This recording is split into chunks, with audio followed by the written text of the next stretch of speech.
अगर wireless network की बात की जाए तो हमारे पास दो सबसे बड़े प्रॉब्लम्स है, हिडन स्टेशन प्रॉब्लम और एक्सपोज स्टेशन प्रॉब्लम।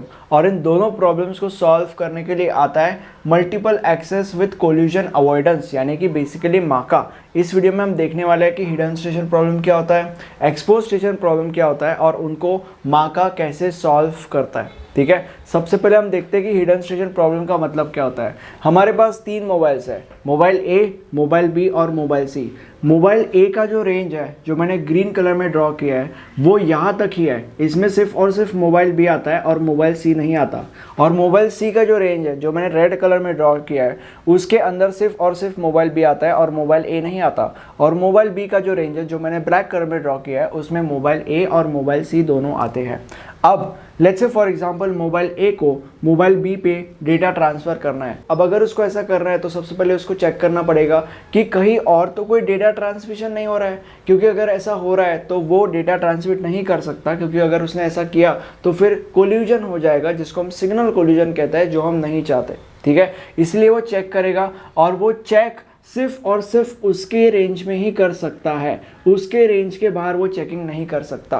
तो अभी उसके रेंज में तो कोई डेटा ट्रांसमिशन नहीं हो रहा है, इसलिए उसको लगता है कि कोई भी प्रकार का डेटा ट्रांसमिशन नहीं हो रहा है और इसीलिए मैं मोबाइल बी पे डेटा ट्रांसमिट करने के लिए फ्री हूँ। और फिर वो मोबाइल बी पे डेटा ट्रांसमिट करना चालू कर देता है। अब इमेजिन करो कि मोबाइल ए मोबाइल बी पे डेटा ट्रांसमिट कर रहा है, डेटा ट्रांसमिशन हो रहा है, होते जा रहा है और बीच में ही मोबाइल सी को भी मोबाइल बी पे डेटा ट्रांसमिट करना है। अब अगर उसको ऐसा करना है तो सबसे पहले उसको भी चेक करना पड़ेगा कि क्या कहीं और तो कोई डेटा ट्रांसमिशन नहीं चल रहा है, राइट। अब वो चेक करता है, बट वो उसके रेंज में ही चेक कर सकता है। अब उसके रेंज में तो कोई डेटा ट्रांसमिशन नहीं चल रहा है, उसके रेंज के बाहर एक मोबाइल डेटा ट्रांसमिट कर रहा है यहाँ पे, ठीक है। बट मोबाइल ए जो है वो उसके रेंज के बाहर है, इसीलिए इसको पता ही नहीं चलता कि एक डेटा ट्रांसमिशन ऑलरेडी चल रहा है। अब क्योंकि इसके रेंज के बाहर एक डेटा ट्रांसमिशन चल रहा है और इसके रेंज में कोई भी डेटा ट्रांसमिशन नहीं हो रहा है, इसलिए ये फॉल्स अजम्पशन में रहता है कि कोई भी डेटा ट्रांसमिशन नहीं चल रहा है और इसीलिए मैं फ्रीली इसको डेटा ट्रांसमिट कर सकता हूँ। और ये डेटा ट्रांसमिट करना चालू कर देता है और जैसे ही वो ऐसा करता है कोलिजन हो जाता है, क्योंकि देन दोनों इसको डेटा ट्रांसमिट कर रहा है। और यही कोलिजन एक प्रॉब्लम है और इसी प्रॉब्लम को हम कहते हैं hidden station problem, because A is hidden from C, क्योंकि सी ए को नहीं देख सकता, राइट। अब इस प्रॉब्लम को माका कैसे सॉल्व करता है वो हम देखते हैं। अब माका को समझने से पहले मैं ये चाहता हूँ कि तुम सबसे पहले ये समझो कि आरटीएस और सीटीएस का मतलब क्या होता है। आरटीएस का मतलब होता है रिक्वेस्ट टू सेंड। मतलब let's say for example mobile A को मोबाइल बी पे डेटा ट्रांसफर करना है, तो सबसे पहले मोबाइल ए मोबाइल बी को आरटीएस सेंड करेगा। मतलब मोबाइल ए मोबाइल बी को रिक्वेस्ट सेंड कर रहा है कि भाई मैं तेरे को डेटा ट्रांसफर कर सकता हूँ क्या। अब अगर बी रिकामा है, उसके पास करने के लिए कुछ नहीं है, आइडल बैठा है, तो बी सीटीएस उसको सेंड करेगा। सीटीएस का मतलब होता है क्लियर टू सेंड। मतलब बी ए को ये बोल रहा है कि भाई हाँ मैं रिकामा बैठा हूँ, तू मुझे डेटा सेंड कर सकता है। ठीक है, अब दो चीज़ें तुम्हें और समझने की ज़रूरत है। सबसे पहली चीज़, आरटीएस और सीटीएस ये जो पैकेट्स होता है उनके अंदर होता क्या है, उनके अंदर सेंडर का लोकेशन, रिसीवर का लोकेशन और जो डेटा ट्रांसमिशन का ड्यूरेशन है, मतलब कितने समय तक वो डेटा ट्रांसमिशन चलने वाला है, वो ड्यूरेशन होता है। ठीक है, और दूसरी चीज़ जो तुम्हें समझने की ज़रूरत है वो ये है कि अगर बी को लेट्स से अभी यहाँ पे बी सीटीएस सेंड कर रहा है, तो बी किसी एक मोबाइल को टारगेट करके सीटीएस सेंड नहीं कर सकता। उसके रेंज में जितने भी मोबाइल्स हैं, जैसे कि यहाँ पे इसके रेंज में मोबाइल ए और मोबाइल सी है, तो सबके सब मोबाइल्स को वो सीटीएस सेंड करता है। जो भी उस मोबाइल के रेंज में है, सब मोबाइल्स को सीटीएस सेंड करता है, kind of that stuff, right. अब हमारे मेन एग्जांपल के ऊपर जंप करता है। अब let's say for example mobile ए और मोबाइल सी को मोबाइल बी पे डेटा ट्रांसफर करना है। अब सबसे पहले मोबाइल ए मोबाइल बी को आरटीएस सेंड कर देता है। मतलब बेसिकली वो उसको रिक्वेस्ट सेंड करता है कि भाई मैं तेरे को डेटा ट्रांसफर कर सकता हूँ क्या। अब क्योंकि बी आइडल बैठा हुआ है, इसलिए बी जो है वो सीटीएस सेंड कर देता है। अब जैसे कि मैंने बोला कि वो एक मोबाइल को टारगेट करके सीटीएस नहीं सेंड करने वाला, उसके रेंज में जितने भी मोबाइल्स हैं सबको सीटीएस सेंड करेगा। तो बी जो है वो ए को और सी को सीटीएस सेंड कर देता है। अब क्योंकि ए ने आरटीएस सेंड किया था और बी ने वापस उसको सीटीएस सेंड किया, तो इसका मतलब ए जो है वो इसको डेटा ट्रांसफ़र कर सकता है और वो करना चालू कर देता है और डेटा ट्रांसफ़र कर रहा है। ठीक है, एंड उनके बीच में डेटा ट्रांसमिशन हो रहा है बेसिकली। अब बी ने सी को भी सीटीएस सेंड किया था। इसका फायदा क्या हुआ? इसका फायदा ये हुआ कि सी को पता चल गया कि इनके बीच में जो ट्रांसमिशन हो रहा है वो कब तक होने वाला है या कब तक चलने वाला है।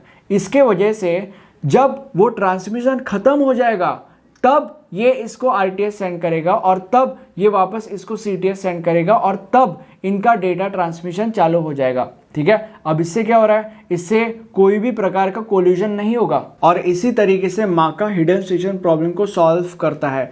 अब माका के अंदर भी एक छोटा सा कोलिजन हो सकता है। Let's say for example in the beginning, एकदम स्टार्टिंग में अगर मोबाइल ए और मोबाइल सी ने दोनों ने साथ में मोबाइल बी को आरटीएस सेंड कर दिया तो फिर यहाँ पे कोलिजन हो सकता है। बट क्योंकि आरटीएस और सीटीएस के अंदर के जो पैकेट्स होते हैं वो बहुत ज़्यादा छोटे होते हैं, इसलिए ऐसे कोलिजन के चांसेस बहुत कम होते हैं। बट अगर ऐसा कुछ हुआ भी तो भी मोबाइल बी जो है इस कोलिजन को या इस सीन को रिजॉल्व कर देता है। और वो कैसे? वो इन दोनों में से किसी एक को ही सीटीएस सेंड करता है और जिसको सीटीएस मिलता है देन उसका और मोबाइल बी का डेटा ट्रांसमिशन चालू हो जाएगा और इस तरीके से माका वो वाला प्रॉब्लम भी रिजॉल्व करता है। अब हम देखते हैं कि एक्सपोज स्टेशन प्रॉब्लम क्या होता है और उसको माका कैसे सॉल्व करता है। अब एक्सपोज स्टेशन प्रॉब्लम में क्या होता है? सबसे पहले मैं ये चाहता हूँ कि तुम ये समझो कि ये डायग्राम मैंने बस उठा के यहाँ पे चिपका दिया है। एक छोटा सा डिफरेंस है विच इज एक एक्स्ट्रा मोबाइल ऐड हो चुका है जिसका नाम है मोबाइल डी और उसका रेंज ये है जिसके अंदर मोबाइल सी भी आता है। दैट्स इट, बाकी सब सेम है।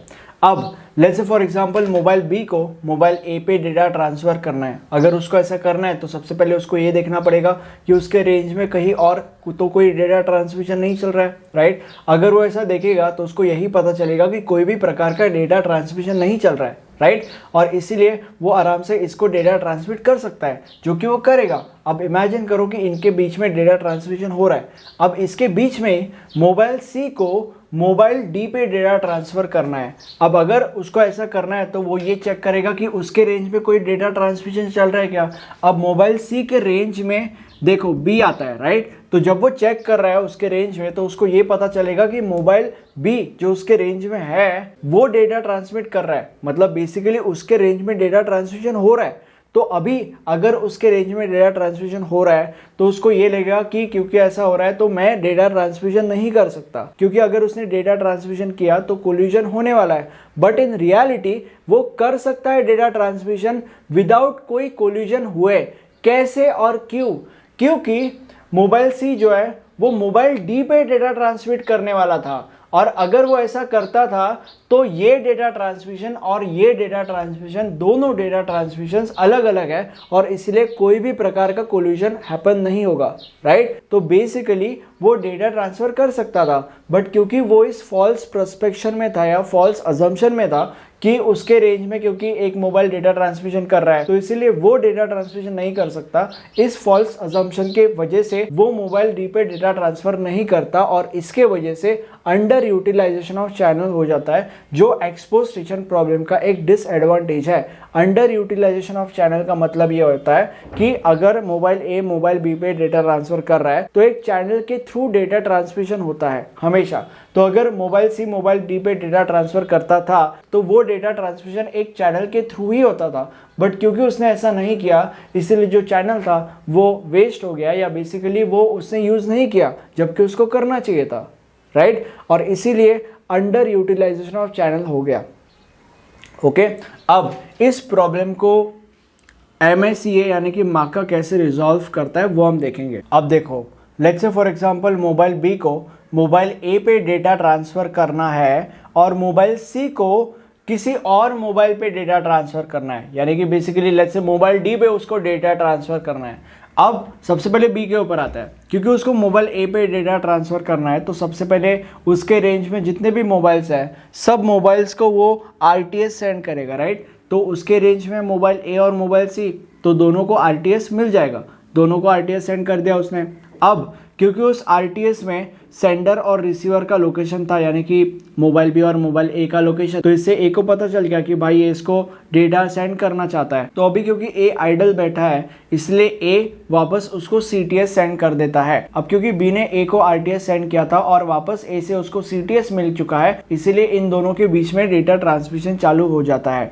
अब मोबाइल सी जो है उसको RTS मिला, बाकी कुछ भी नहीं मिला, उसको CTS नहीं मिला, क्योंकि A जो है वो उन्हीं को CTS सेंड करेगा जो उसके रेंज में है, और C जो है वो A के रेंज में नहीं है, इसलिए C को CTS नहीं मिला, सिर्फ और सिर्फ RTS मिला। और इसका मतलब ये है कि CA अज्यूम कर सकता है कि B जो है किसी और को डेटा ट्रांसमिट कर रहा है, क्योंकि RTS के अंदर मोबाइल A और मोबाइल B का लोकेशन है और ट्रांसमिशन का ड्यूरेशन है। तो इसे आराम से C अज्यूम कर सकता है कि मोबाइल B जो है जिसने उसको RTS सेंड किया वो किसी और के साथ डेटा ट्रांसमिशन में इन्वॉल्व है और अभी वो डेटा ट्रांसमिशन कर रहा है, और इसकी वजह से अगर ये किसी और मोबाइल को डेटा ट्रांसमिट करना चाहता है तो वो ऐसा कर सकता है। इससे कोई भी प्रकार का कोल्यूशन या सिग्नल कोल्यूशन या कुछ भी ऐसा नहीं होगा, ठीक है। और इसीलिए C जो है it is free to transmit data to mobile D, और ऐसा करता है।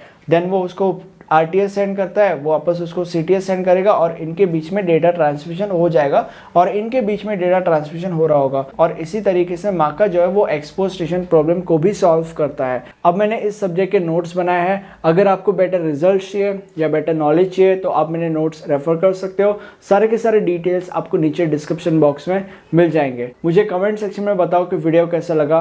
बाकी ये हमारा प्लेलिस्ट है, इस प्लेलिस्ट में आपको सारे के सारे वीडियोस इस सब्जेक्ट से रिलेटेड मिल जाएंगे। Thank you for watching this video. Have a nice day. Bye bye.